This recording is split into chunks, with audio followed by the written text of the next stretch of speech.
Live na. Live na. Oh.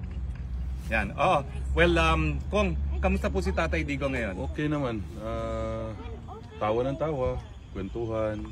At pinapaabot niya sa Pilipino na he loves his country and the Filipino people and he will remain na utusan ninyo. Galing pa sa tatay niya raw, sa kanya hanggang sa aming mga anak. Yun yung gusto niya paabot sa inyo na kami ay forever, ang pamilya namin, maging utusan ng mga Pilipino. Sabi niyo tumatawa siya. Ano yung pinagtatawanan niya kanina? Mga jokes namin sa pamilya. Okay, okay. Ano ho, may mga special request ba siya or? Yun, pajama. So bibili ako mamaya, Primark lang siguro para mura. Oh, Primark.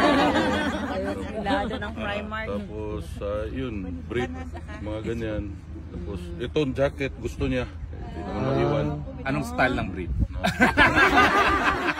Sir, may tanong kasi sir kung nalabhan na ba daw nimo ang briefs imong papa? Karon na pa sa sulod, basig Monday siguro.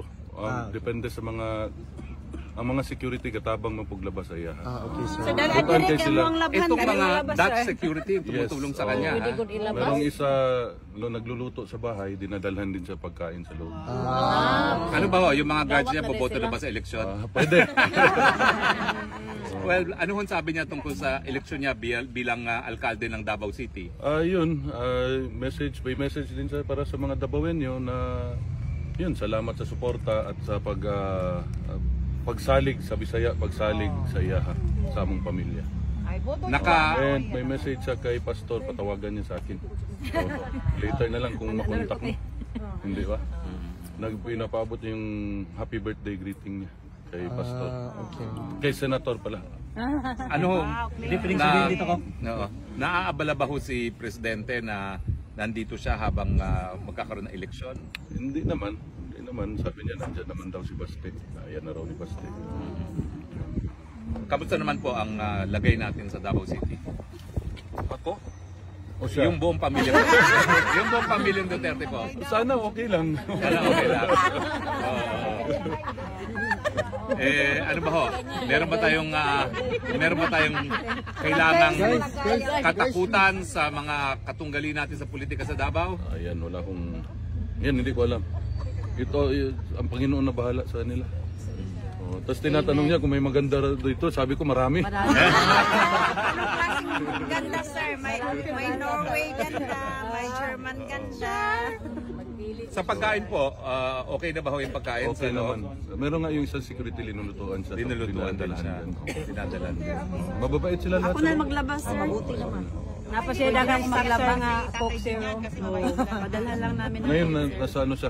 Nasa medical. Sir, Pagkain. sir may nalaman ba ni Tatay Digong sir na may 20 pesos rice na daw ngayon na Kung istoryahan. Katawa naman po. Tawa siya. Tumawa. Sabi ko, legalize vote buying. Okay sir.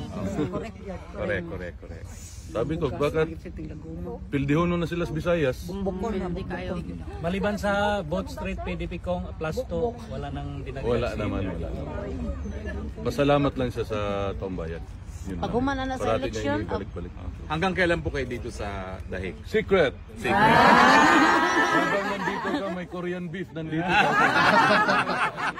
Nako, baka mamaya kasi laki na tayong dalawa ko. Ano na lang Kong, mensahe sa mga Pilipino, buong sanlibutan na patuloy na sumusuporta sa pamilyang Duterte. Ulitin ko, maraming salamat sa pagsuporta niyo sa tatay ko, kay Bibi Inday at sa aming pamilya. Hindi ko alam kung paano sabihin yung papasalamat ng pamilya namin. Sa sobrang laking pasalamat talaga. Hanggang sa dulo. Salamat. Walang iwanan. Thank you. Umulan o uminit sir, nandito lang kami Huwag sir. kang ginamos, kauno na natin. Yes sir, wala problema sir. Sir, kanang naba kay message sir sa mga kababayan nato na naghulat o nagtanaw karon sa Pilipinas sir. Sa umaabot na election or sa among suporta na unwavering dedication sir. PDP laban, Boat Street, PDP laban, palihog. Dakong tabang sa pamilya. Thank you sir. Sigaw ng taong bayan, Tatay Digong! Bring him home! Bring him home! Bring him home! Bring him home!